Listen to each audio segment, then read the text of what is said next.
Good afternoon, one and all, and welcome to this Saturday afternoon at Mathrubhumi International Festival of Letters, a celebration of stories, ideas, and the ever-evolving currents of change. It's an honor to be here among you all, the literary enthusiasts who believe in the power of letters to challenge narratives and to shape perspectives. Our session is titled Seven Lives, One Girl. Immediately, this title takes me to Tennyson's poem Ulysses and the line, life piled on life were all too little. What best to capture the essence of a man who has seen many lives in one and who believes that life is the best teacher. A man who, like Ulysses, can very well say, I am become a name for always roaming with a hungry heart. Much have I seen and known, cities of men and manners, climates, councils, governments, myself not least, but honored of them all, that is Vikas Swarup. An IFS career spanning 35 long years saw him fulfilling diplomatic assignments across the length and breadth of the globe, from Ankara to Washington, D.C., to Addis Ababa, then to London. That is when Q&A, the book that became Slumdog Millionaire, saw the light of the day. Then he moved on from London to Pretoria, South Africa, the time of his second novel, Six Suspects. And from there, he went on to become the Consul General of India in Osaka, Kobe, Japan. That's the time of his third novel, The Accidental Apprentice. And then he became the High Commissioner to Canada, then head of cabinet to the foreign minister, head of the UN political and public divisions, official spokesperson of the ministry when he upscaled the ministry's social media outreach. And then, after serving as secretary with responsibility for the UN, Europe, and Central Asia, he retired from this glorious life in June 2021. And that explains the 11-year-long hiatus between the last novel, The Accidental Apprentice, and the latest release, The Girl with the Seven Lives. But before we move on to The Girl with the Seven Lives, I believe we would like to hear from you about the life that went before all this, being born into a family of lawyers, being the well-loved grandson of Sri Jagadish Swarup. I know, I have heard that he was the lawyer to none other than Harivansh Roy Bachchan. And then being a child as curious as Ulysses to follow knowledge like a sinking star, being a voracious reader. How have all these influenced you into the kind of storyteller that you are today? Well, this is the first time in my life that I have been moderated at a session where Tennyson and Ulysses have been quoted. So this shows the depth of knowledge and experience that you bring to this to the table. Well, yes, you're right.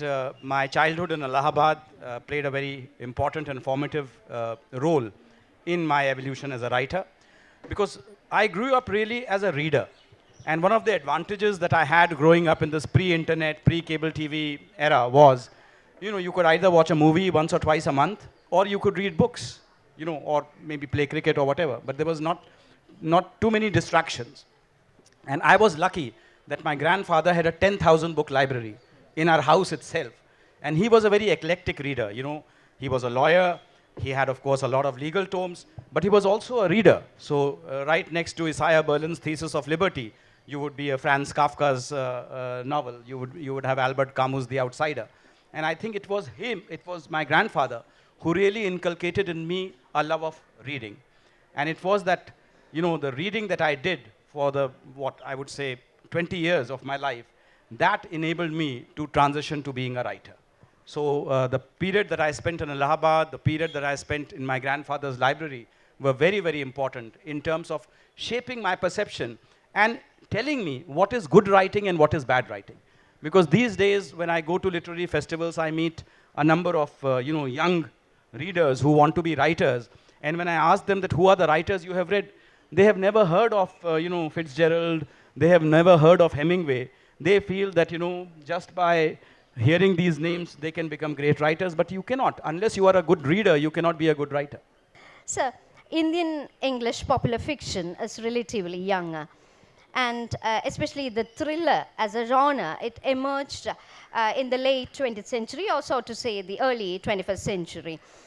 And then, traditionally, as such, Indian writing in English was rooted in social realism, and the kind of literary fiction dominated the scenario. But with Q&A, or the Slumdog Millionaire, you pioneered a unique genre, that's the social thriller, and the subsequent novels went on adding more and more life to this distinctive genre. It is now, it has a life of its own.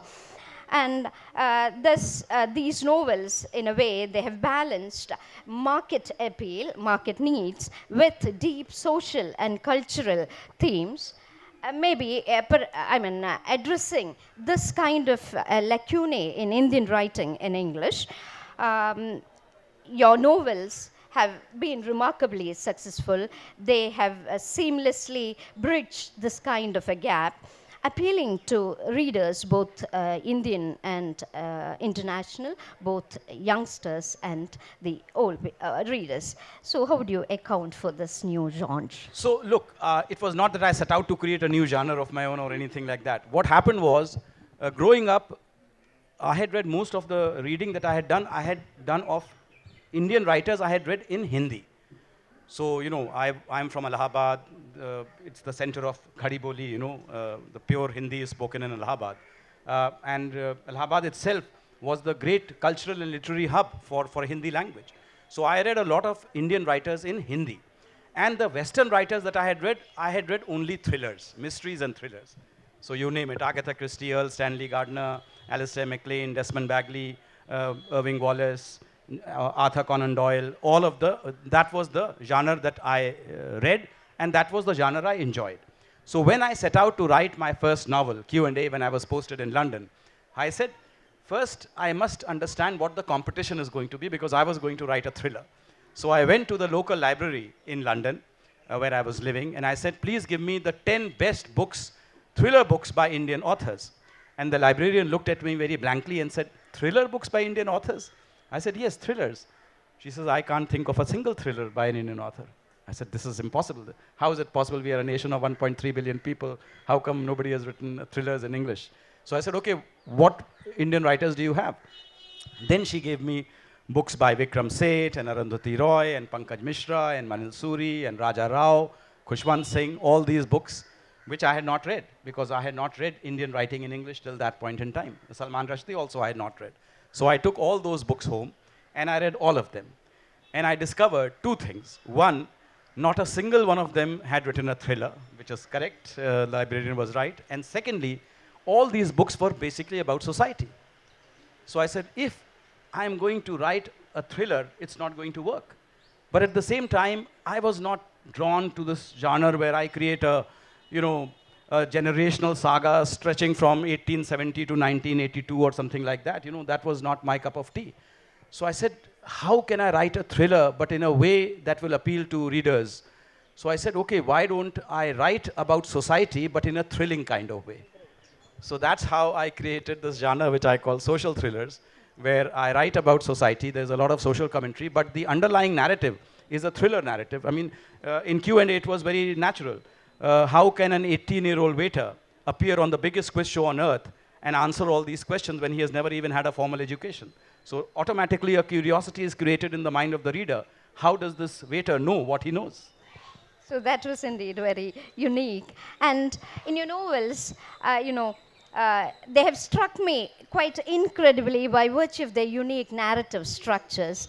There is to all of them the touch and glow of a mythical framework, unveiling through episodic backstories and polyphonic narratives. It is the frame of a quiz in Q&A, the avid quizzer that he was at school and always. And then the tension building on with from the easier to the difficult questions. Then in Six Suspects, he followed the form of a classic police procedural structured around 6 sections, each greeting us with a very intriguing quotation from all the famous writers that we can imagine.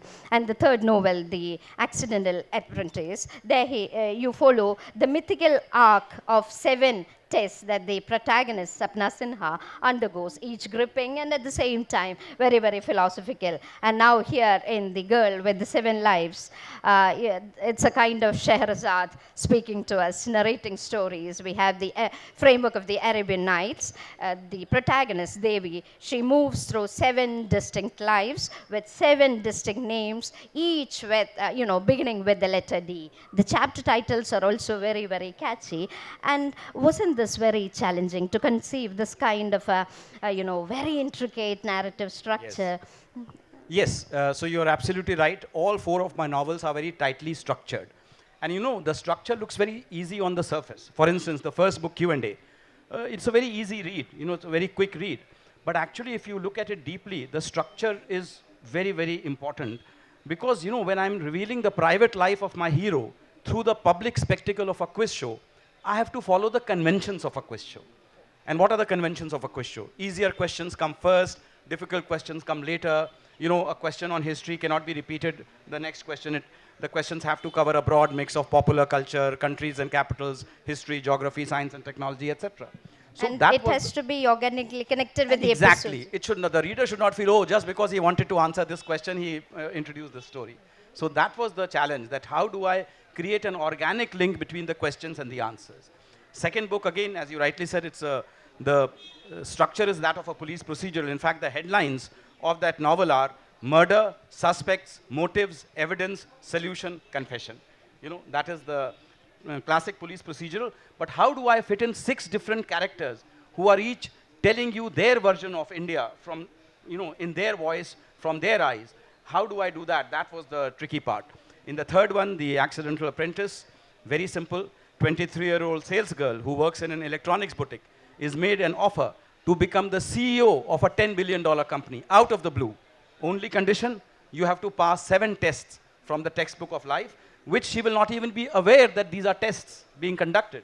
Only when it has happened, then she will be told, oh, you passed this test or you failed this test. So again, the idea was, the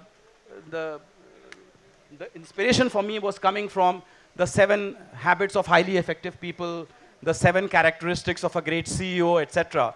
I read a lot of books on business and management to figure out, I am not from a, I'm a diplomat. Mr. Mani Shankar here is a diplomat. Mr. Rajamani Venu, these are all colleagues, who are in the diplomatic business. We are not in the business of management institutes, etc. So I had to do a lot of research to understand what is the mental makeup of a CEO, what are the qualities that you need to become a good CEO, and then frame the story around that. And of course, in the latest book, The Girl with the 7 Lives, the structure came to me very organically. It was a return to the world of Slumdog Millionaire, but as you rightly said, this is Slumdog Millionaire meets Arabian Nights. So I wanted to, in a way, revert to the tension that had been created in Slumdog Millionaire with this novel operating on 2 levels. On the one hand, you have the backstory of this girl, and on the other, her life is being put up for an online auction, where all the people that she has wronged in her life, they will bid on her life to take revenge, and whoever bids the highest, she will be handed over to that bidder. So the idea was to create that narrative tension with the reader wanting to find out, who are the bidders in this particular part of her life, etc. So that is why the structure, as you rightly said, is paramount. And then I'm also trying to give a payoff to the reader at the end of the novel. In all 4 novels, there is a surprise revelation at the end.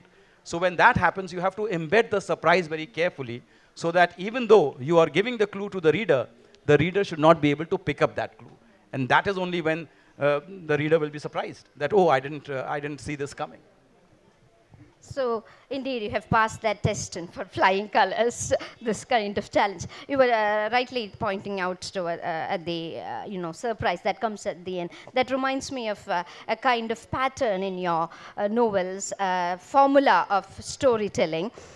Within the first few pages, you very clearly establish a kind of compelling A crisis, hook. a hook, where, I mean, to draw the Yes, reader to in, draw the reader to in. glue him or her to the Correct. plot, and then the plot unveils quite organically, during the course of which we encounter very serious social, political issues and themes, but nowhere is there an attempt to sermonize or to patronize or even to moralize. Correct. And then the characters, they evolve again quite organically. They become, individuals in their own rights, individuals who are psychologically rich and very relatable. And then, as you said, there is this unexpected Correct. climax followed by that kind of a result. All these elements, in fact, they are, characteristic features of a page turner thriller. But how do you balance these with the kind of social and psychological exploration that Yes. is behind? Because you see, for me, it's important that I balance these two elements for the simple reason that what is the novel that we call an airport thriller? An airport thriller is a novel in which the plot is the most important thing. Los Angeles or New Delhi is about to be nuked, and the hero is racing against time to defuse that nuclear bomb which will blow up the whole city and kill millions of people. And once the hero defuses that bomb, the crisis is averted, and you throw away the novel because the plot was the whole novel. How to avert that crisis. Once that crisis is averted, nothing of that novel remains with you because you can't even read that novel again because you already know the revelation at the end of the novel. Whereas the kind of novels I write or I wanted to write, I wanted the reader to be able to relate to those characters even after the last page has been turned, to be curious what happened to that person. And for some of the themes which I have covered in the novel to still resonate with the reader. So whether it was the condition of the slums, whether it was the condition of Bedia tribal girls who are sold into prostitution by members of their own family in the first book, whether it is reality TV show, what happens in a reality TV show in my third book, and in this book also, it starts off with her life in the slum, and then it progressively, she goes on to different places altogether. In one part, she's living with a fake godman. So what goes on in a godman's ashram? I want the reader to reflect because the inspiration for this was real life in India. Asaram, Rampal, Ram Rahim, these are all godmen who got into trouble because they were fake godmen who were actually preying on their victims. Then she's working in Kerala in a fake degree racket. What goes on in a fake degree racket? Does the fake degree racket even exist?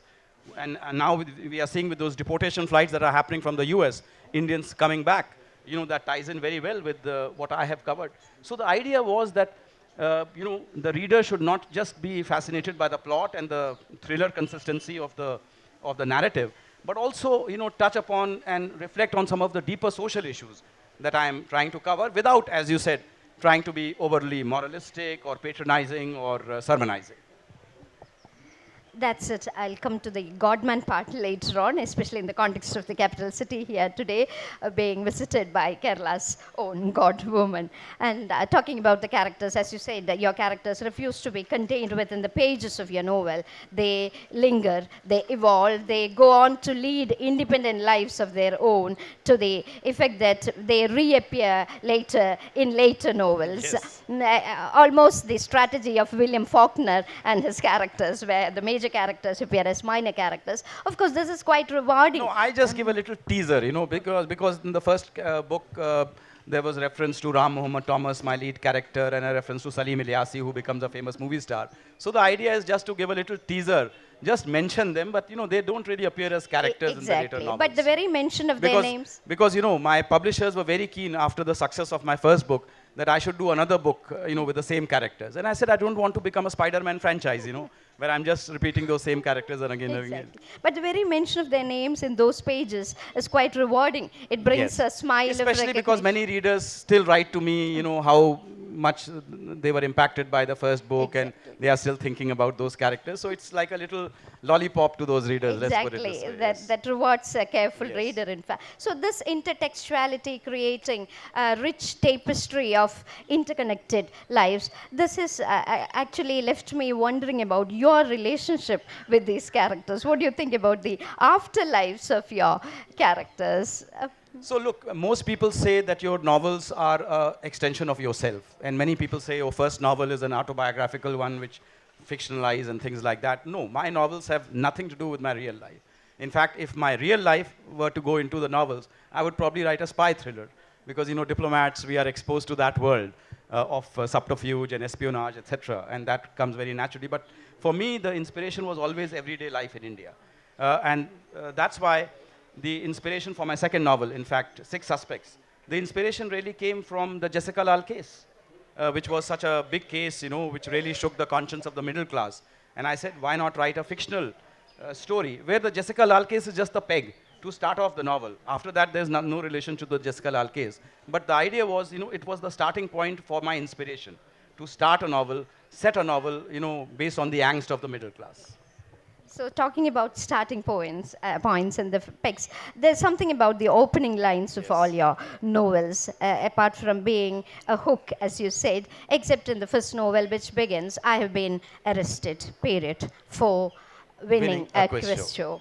And then the Six Suspects begins, not all deaths are equal. There is a caste system, even in murder. Yeah. Then the Accidental Apprentice begins, in life you don't get what you deserve, you get what you negotiate. Yeah. And The Girl with the Seven Lives, I like the opening lines, especially because it's an English teacher speaking there. Correct. The most valuable thing in the world is not money, it is attention. So these opening lines, they are crafted, calculated, not merely for hooking the reader, I believe. They set the stage for deep philosophical undercurrents. Yes. I mean, in a way, in this new novel, I'm harking to the attention economy because that's what our world is reduced to. It's the attention economy, and the social media companies, they have mined this attention economy with their algorithms, and all the time we are just scrolling through reels or posts or whatever it is. I mean, we are living the attention economy. So your plots, they offer profound insights into life, insights which are shaped by your keen powers of observation, the razor-sharp logic of a debater. He was a champion debater at school, I know that. And then your characters never give up on life. There is a deep-rooted irony at play. For instance, in Q&A, the Slumdog Millionaire, the character Neelima Kumari, the tragedy queen, how she goes to greet her death in carefully curated costumes and makeup, only to be discovered a few days later as a decomposed body. And then the character Lajwanti, the maid, her OCD clearly tells on her at the most crucial point. And then we have Angie in The Girl with the Seven Lives, who is a fierce fighter against drug abuse, but only to be labeled, I think that would be a spoiler, I won't say that. So, and there are, lingering questions, lines which stay with us even after we close the book, like is, an existence without desire even desirable? You asked Is that. the poverty of desire desirable? Exactly. It's the poverty of desire, desirable. Better than because it's an important question. If you have so much that you have nothing to aspire for, a billionaire, what is his life? I mean, what does he aspire for? So your powers of observation, they have shaped your philosophy of life. How do you weave these reflections into your own? As I said, this is the first time ever that any moderator has brought up Lajvanti, and it shows the depth of with which you have got into these characters. But for me, it was not that I was thinking I'll create a character whose denouement will be the opposite of what she is. No, these things just came organically, including Angie. They just came very organically to me. I suppose that's one of the joys of fiction. You start off, no writer ever starts off with a complete novel in their head. It's impossible. You start off with a bare bones plot, and then a lot of things develop in the process of writing itself. The characters become people, and that's why I always say that for me, a writer's block is not that you have no ideas in your head. A writer's block is your characters telling you, Mr. Swarup, I will not do what you're asking me to do, because those characters have become people, and they are speaking to you. And they are saying, but this is not you asking me to marry this girl. No way, I can't marry this girl. That's not the kind of person I am. So you have to take a step back and say, maybe you took a wrong turn somewhere, and you have to reassess the characters that you have created and follow their instinct, not your instinct as a puppet master. So, like Louis Pirandello's six characters in search of another, your characters would come searching for you. Yeah, oh, yeah. Adaptation. I mean, and the character starts speaking to you, especially late at night. Yeah. So my wife has very often said, "Oh my God, you were shouting and you were screaming at night. You were because you were dreaming. I was dreaming my characters." So that is the sense of humor about which I have a question. Your novels, while dealing with very serious social themes and high stakes drama, they are infused with this kind of humor. Sometimes light, sometimes dark, but always, sharp and memorable. Characters like Gracie Thai, for example, in the Yes. latest novel, her remarks about nursing, the two golden rules of nursing, and then we have the banker woman Devika Oberoi, and Yes. her chapter is titled How to Write a Bestseller. I believe you were taking a dig at yourself, and Yes. this, remarkable capacity to, mock at oneself, to be self critical. How do you approach this Yes, humor? so you're right. I think it was, in a way, taking a dig at myself that Devika Oberoi is a hotshot banker. She's the CEO of a bank called Key Bank, and she wants to write the next Slumdog Millionaire. But the problem is, as a banker, she cannot go to a slum because if a banker is caught in a slum, that's the end of her career. So what does she do? So she gets hold of the lead character of this novel, who's an 8-year-old girl called Devi, and she makes him Deepa because the novel she's writing is Deepa's destiny. And she wants to use her as her muse. That, maybe she can tell me all her experiences of living in a slum, and I can mine her life to create the novel that I'm wanting to create. So, again, it's a dig at, people in a privileged background, can they actually write about the disadvantage and the underprivileged? That is in a way, it's a dig at myself because, I wrote about Dharavi without ever having visited Dharavi. And in fact, the best compliment I ever received was when I was doing my book reading in Mumbai. And in the Q&A session, a middle-aged woman got up and she says, "Mr. Swarup, one question. How many years did you live in Dharavi?" I said, "Why are you asking me this question?" She says, "Because I live in Dharavi and reading your novel, I could smell Dharavi. So maybe your house was two streets down from mine." And when I told her that I had never been to Dharavi, she was very angry. She says, "How can you write about Dharavi and its people without visiting?" I said, "Well, I didn't visit, but I did research on Dharavi. I know it's the center of the watchmaking, of the leather industry, handbag industry. I know all that." She said, "Please now visit Dharavi at least." So for me, the key is the research. You know, all literature, according to me, is appropriation. You're appropriating characters that don't belong to yourself, unless you're writing your biography like Mr. Mani Shankar Iyer has just brought out his third volume. Then, he's mining his own life. But otherwise, you're writing about people that you don't own yourself. You're appropriating those characters, whether they are underprivileged or overprivileged, you're appropriating those characters. And in order for the reader to believe in those characters, the backdrop against which those characters are operating has to be believable. So when I'm writing about Kottayam, without ever having lived in Kottayam, I have to create a Kottayam that a Keralite reader will not be able to find fault with, which means research. In this book, I had to research a lot of things from fake degree racket to neurosurgery to even Manicure. what happens to a manicure and pedicure in a ladies' beauty salon, because I had never been to a ladies' beauty salon. And my wife also could not guide me very well. So I had to actually look up a lot of YouTube videos on what's the best technique for a manicure and a pedicure. So now I would like to know what research you did to get into to slip into the shoes of women, think like them. Because the last two novels, the Yes, Accidental Apprentice and this one, The Girl with the Seven Lives, they are purely correct. woman-centered. You have That's right. slipped into the shoes of women, different kinds of women as That's they right. are, and thought like them. You have explored female perspectives, their struggles, silences, resilience, everything. The Sapna Sinha, you have her mother, then the character Nirmala Ben, and Correct. a lot of women characters here That's in right. this novel too. None of them are reduced to black and white stereotypes, but they traverse the complex grays of their reality. They are women in the right sense of the. And then we have Rani, the eunuch character Yes, who moves correct. from one extreme to the other extreme. That's right. So, how far do you consider yourself as a feminist writer, or in fact, how has this writing from a woman's point of view Right. shaped your worldview? The first time I tried to experiment in the writing in the voice of a woman character was my second book, Six Suspects, where one of the six suspects is a Bollywood actress called Shabnam Saxena. But I created a very untypical Bollywood actor. I mean, she's a sex symbol on the one hand, but she also quotes Nietzsche. which is very, very unusual for a, for a, for a sex bomb to be quoting Nietzsche and to be deep into philosophy. And that experience, I enjoyed that experience. I enjoyed because her story is told through her diary entries. She is mining her life and writing down her diary in the hope that it will be published at some point in the future. And the reader gets a peek into her diaries. So that emboldened me that when I was writing my third novel, I said, can I write an entire novel in the voice of a female character? And that's when I created the character called Sapna Sinha and the novel called The Accidental Apprentice. Because you see, I wanted that element of determination, of resilience, and also vulnerability. And that you get in a female character. I think women characters are much more multidimensional than male characters. Male characters can be very unidimensional. It can be a very macho character, who's just into toxic masculinity, etc. I mean, I'm not saying male characters cannot be nuanced and all that, but generally they are very typed.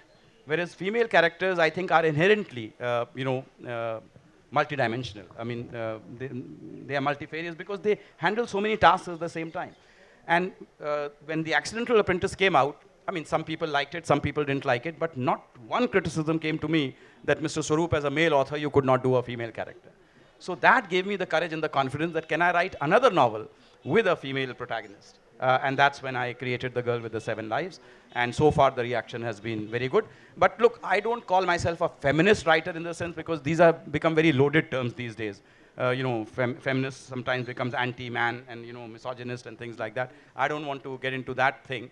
But for me, what a feminist novel is, that the women characters take control of their own lives and they control their own destiny. They are not dependent on the crutches of either male relatives or society. And that's the kind of character Devi is. But anyway, I have a disagreement with the climax of this novel, but about fear of, letting the cat out of the bag, I'll discuss with you personally and leave it to the readers to decide for themselves. But as you said, the characters, the women characters especially, they're too, very, very realistic. And I would like to quote from The Accidental Apprentice, the passage on mothers, which was quite moving in a way. This is how it goes. Mothers have this awesome ability of instantly humbling their children.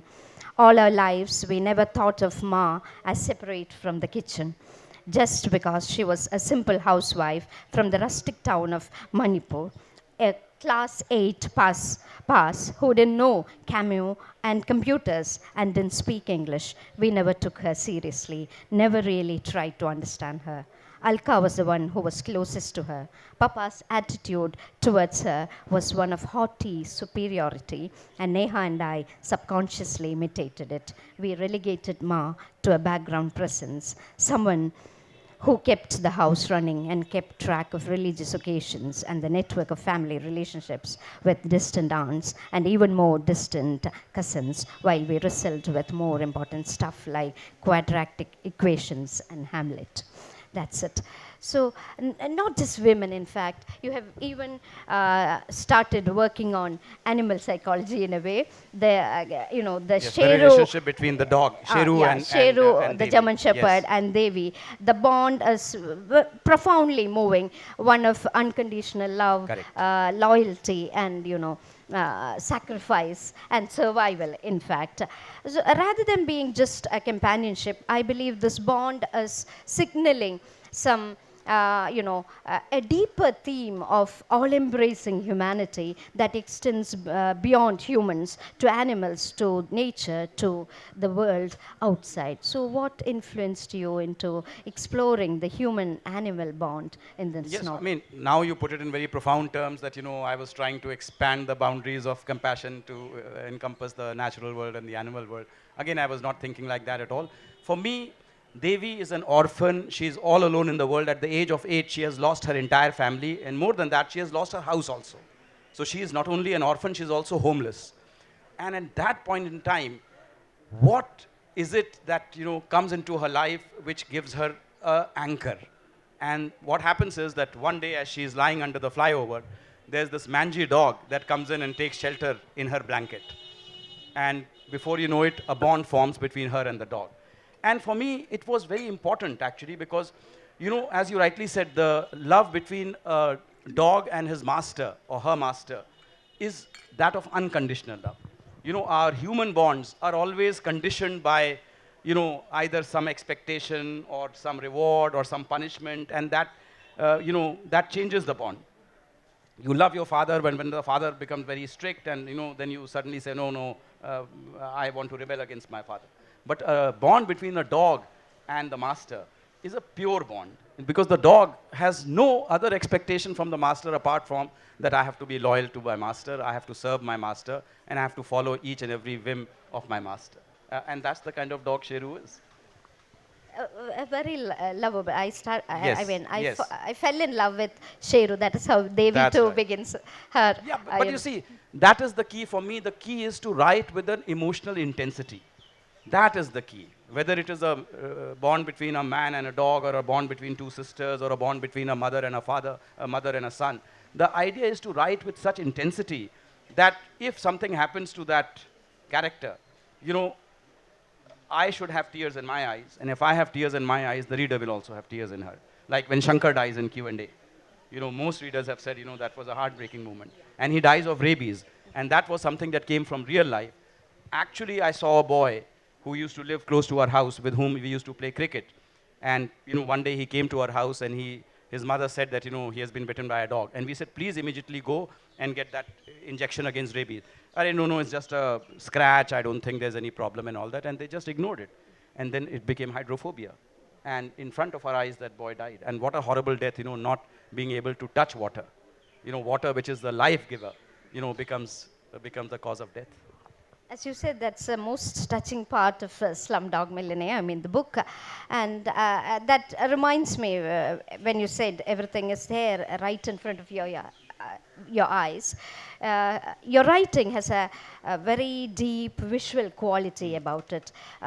Similes and metaphors abound, bringing the scenes and characters to life with cinematic clarity. So this is rewarding for a reader, but at the same time, it makes your novels naturally adaptable to the screen. Q&A alone has lived multiple lives on the stage as a film, and then as a radio And now play. it's going to go to Broadway as a musical. Musical in Japan? Yes. No, Japan, the musical has already happened. Okay.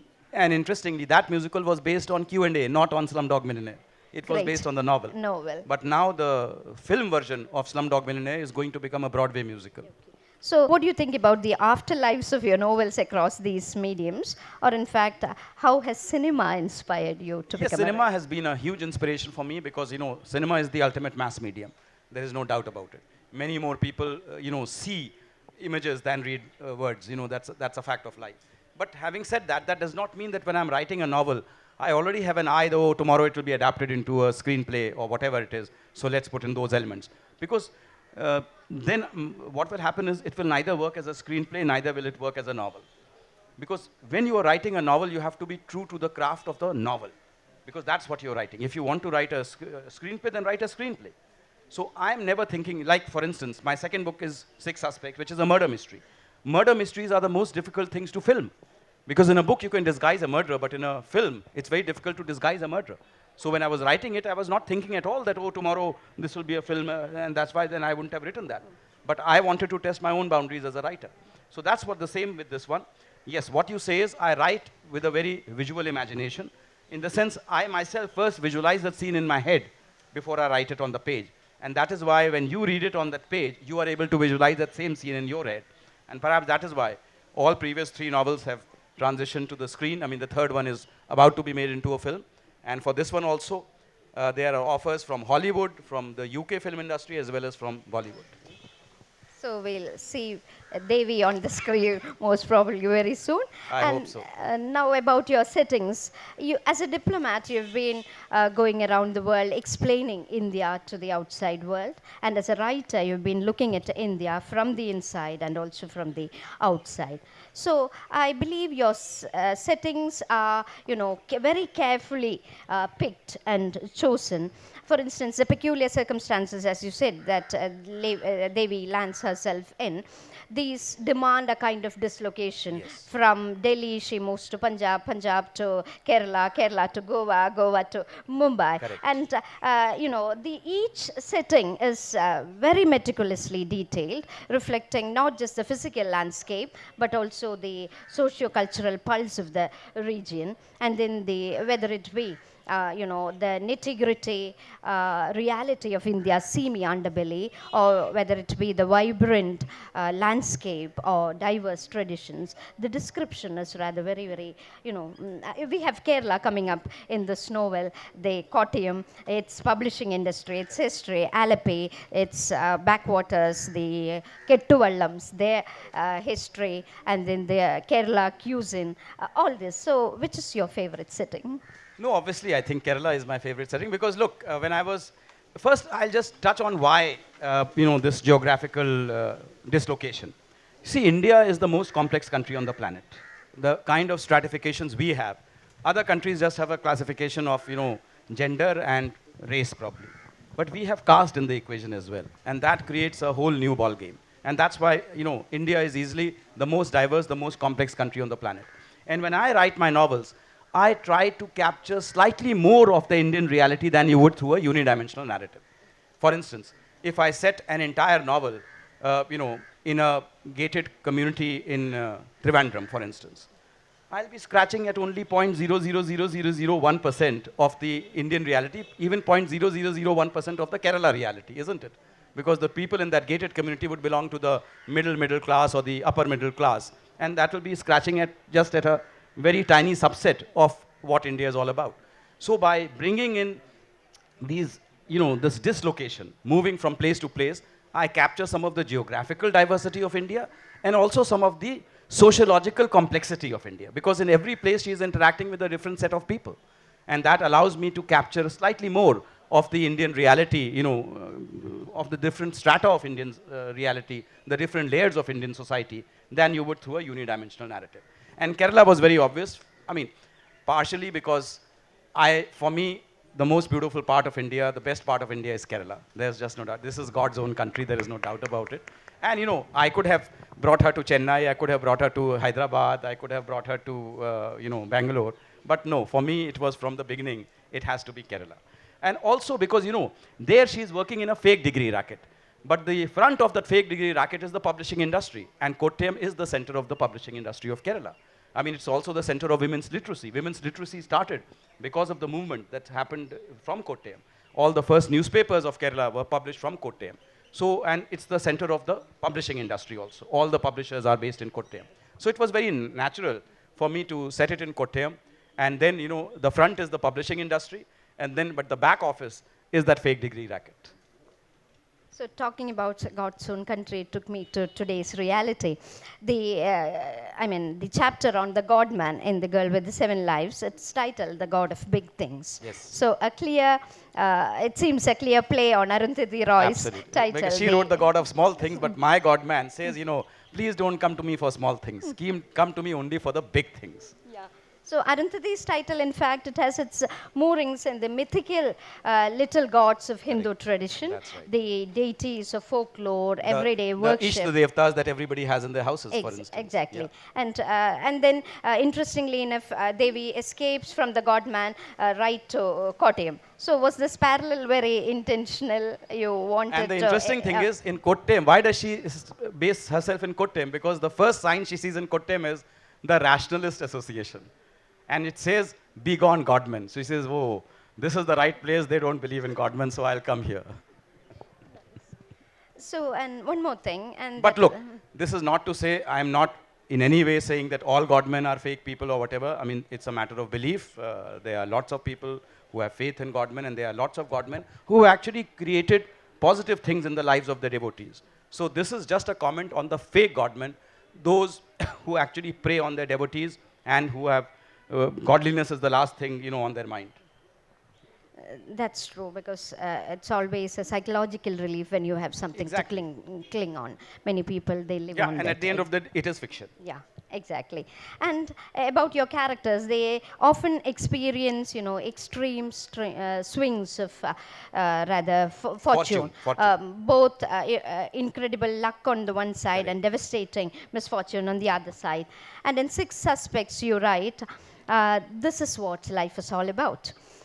You never know what's around the corner. When Lady Luck knocks, she just sees the door. She doesn't see Correct. Who's inside? who Correct. stands behind the door. That's right.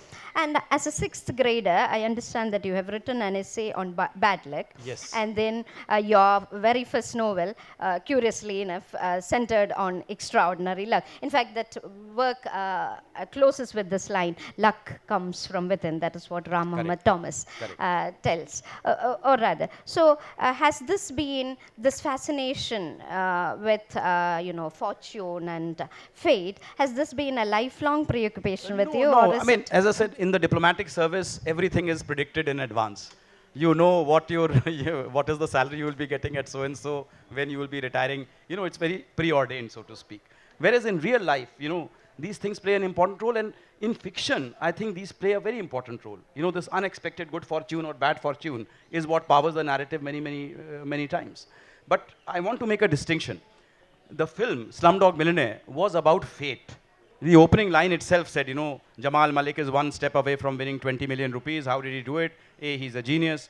B, he's a cheat. C, he got lucky. And D, it is written. And I, for one, do not believe in fate at all. Because what is the point of saying it is fate when you don't know in advance?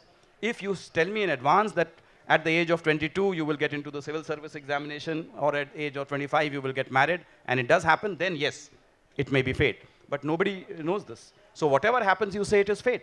If you fail, it is fate. If you pass, it is fate. So fate is just a convenient shorthand rationalization for whatever has happened. Whereas luck is a real thing. Good luck and bad luck. The most brilliant student, just one day before the examination, gets fever and is not able to give that exam. We call it bad luck. And a beggar walking on the street suddenly finds a wallet, and finds 10,000 rupees inside that purse. We call that good luck. So luck, I think, is a important element in a life. And Devi's life, the way it is, her philosophy of life is shaped very early on by the experiences she had. And she summarizes it in 3 sentences. There is no God, everything is chance, and take your chances when you get them. Yes, there's a lot to do with luck, as we know, this odd hour and the venue. Yes. Okay, that has also. So I don't I think think we we open have. it up to the. Do you I have time for yeah, some Q&A? I don't think we have time for one more question. And now it is time for the audience to open And we have a good good number audience of. now. Yeah. Exactly. So the session is now thrown open to the audience. Yes. There's a gentleman over there, please. So it became Slumdog Millionaire, but it's like completely different from the book, right? The adaptation we got as the movie is different, right? Yes, the story. movie is very different from the book. Yeah, so I mean, as a reader, I prefer that one to be adapted. But do you think, like, which would you prefer? Look, when they were making this film, Slumdog Millionaire, they took the rights 1 year before the book was even published. I wrote this book in 2003. It went to the publisher in 2003. The publisher said we will publish it after 2 years in 2005. And I got the offer from Film 4 in 2004, 1 year before the book is even published. Okay. And when I met them, they made three things very clear. Simon Beaufoy, who wrote the screenplay, he said, I love your novel, but let me tell you, your entire novel will not go into the film because our budget is very limited. For instance, in the book, which you have read, there is a scene on India-Pakistan war of 1965. Yes. They said there is no way that war scene will go into the film because it costs a lot of money. Number 2, he said, we will change the title. My book was called Q&A. They said there is already a Hollywood film called Q&A with Nick Nolte, so we'll have to change the title. But third thing, he said, I will remain faithful to the soul of your novel. So when someone makes a promise that they will remain faithful to the soul of your novel, you can rest assured that the body will get mangled. And that's what happened with the Q&A. Look, to be fair to them, the USP of that novel was the narrative structure. It was the first time somebody was telling the story of a hero through the medium of a quiz show. Yes. And they took the exact same narrative structure. In the film also, Jamal Malik has been arrested because he answered all the questions, and how he answered is the key to the whole film. What they changed was some of the stories. So they took the Taj Mahal story, they took the blinding story, they took 2 or 3 stories, and they changed and they made some stories of their own. Look, in a film, I think they have to have that creative liberty to do what they want with it. No book goes into the film exactly frame by frame. It's just not possible. And it should not be the case also. Because if the book and the film are exactly the same, why watch the film at all? So I agree and I believe that there should some creative liberties should be allowed to be taken by the people who are transitioning the book into celluloid, but it must be done with integrity. The soul of the novel must be preserved, and in this case I would say the soul of the novel was preserved. Yeah. So one more thing, like recently I heard that they were coming with a second, like a sequel to Slumdog Millionaire. The producer said. So why can't a book be adapted maybe? Yes, they have just now announced that they are going to do a sequel. Whether they will do it with my permission, whether they will do it with my, inputs, I do not know because they have not approached me. I have just seen the press release that has been put out because the people who owned Slumdog Millionaire, they have sold the rights to a new company, and that new company has declared that they want to make a sequel to Slumdog Millionaire. How the sequel they will make, whether it will be a continuation of what happened in the film, I do not know. Because as I said, they have not approached me. And generally, the writer is the last person that these people approach. Even when Slumdog Millionaire, they started filming, I had no idea that they had started filming. It was only I read a newspaper report that they have been arrested at the Taj Mahal for shooting without permission. Then I discovered, oh, they have started shooting. Because remember, for the film people, the last person, the least important person is the author of the book. That's always the case. Okay. Thanks, sir. Hi, sir, and thank you for the wonderful session. You mentioned about research earlier in one of the questions. So I was intrigued by the fact that there was a lot of important jargon, the nuances of each profession in Devi's life. So is it just extensive research or is there some personal observation there? And also, does this research interrupt you in the flow of imagination, or how do you handle that? No, no. The way I conceptualize my novels, the way I execute my novels is, first I get the idea in my head, right? Then I start drawing the character arcs. Because what is the difference between a short story and a novel? A short story has a point. A novel has a plot. In a novel, your character has to evolve. Your character at the end of the novel is not the same character that was at the beginning of the novel. Either there is a coming of age, there is a realization, whatever. The character transforms at the end of the novel. So I have to draw all the character arcs. Where is my character going from A to B to C to D to E to F, where they are all going. And once I have drawn the character arcs, then I have to start researching. If I am taking my character to Kottayam, then I have to know Kottayam. And the good thing is in the past, 15, 20 years ago, when there was no Google and all that, I would probably have had to come to Kottayam, and actually visit all the streets and all that. Now I have Google Street View. I can actually see Kottayam. And that is better than having visited Kottayam because when you visit, you forget. But now Google Street View, that very cow that you saw is there in the photograph. It's photographic memory, so to speak. So you can actually write from that perspective. So the research comes after I have drawn the character arcs, and that research takes me sometimes 8 to 9 months. I had to research neurosurgery, I had to research manicures and pedicures, I had to research the fake degree racket, I had to research what happens in a godman's ashram. I mean, we hear these newspaper reports, Rampal arrested, Asaram arrested for raping. But what was his ashram like? And then you cannot reproduce that because then that's cheating. So you read 4 or 5 godmans, then say, okay, there has to be a cave, there has to be this, there has to be that, then you draw a composite from that. So after I have done my research, then I sit down to write. And that writing is very fast because by then the novel is fully fleshed out in my head, the research is done. And that is why what generally gets published is my first draft. I am not the type of writer who does extensive rewrites, Even first book, Q&A, I got very lucky. I wrote it in 2.5 months. And what was published was my first draft. And not a single paragraph has been rewritten, which is very unusual for a first-time writer. Hi, sir. Yes. Hi, Miss. There is even a tribal person in 6 aspects. Correct. Okay, so you have to do an extensive research. Oh, absolutely. And remain sincere to the character's background. Correct. So, in the middle of your diplomatic all jobs, where do you find the time for that research? No, time.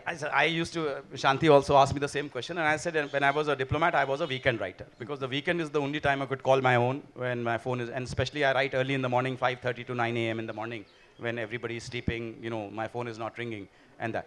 So for that character in 6 aspects, it was the most difficult character I have ever created, because you can do the research that Andaman Islanders, what do they eat, what kind of huts they live, but how do you get inside the mind of a islander who still shoots with bows and arrows?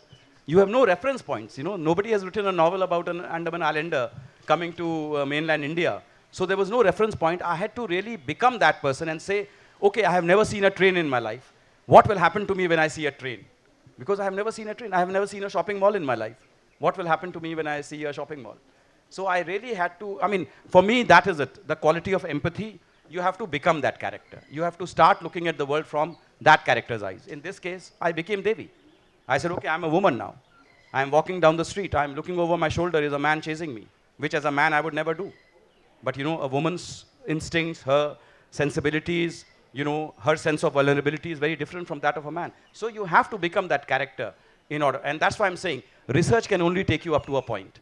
Beyond research, you have to have that quality of empathy. You have to take that leap of faith that, okay, I can look at the world from her eyes and I can write from that perspective.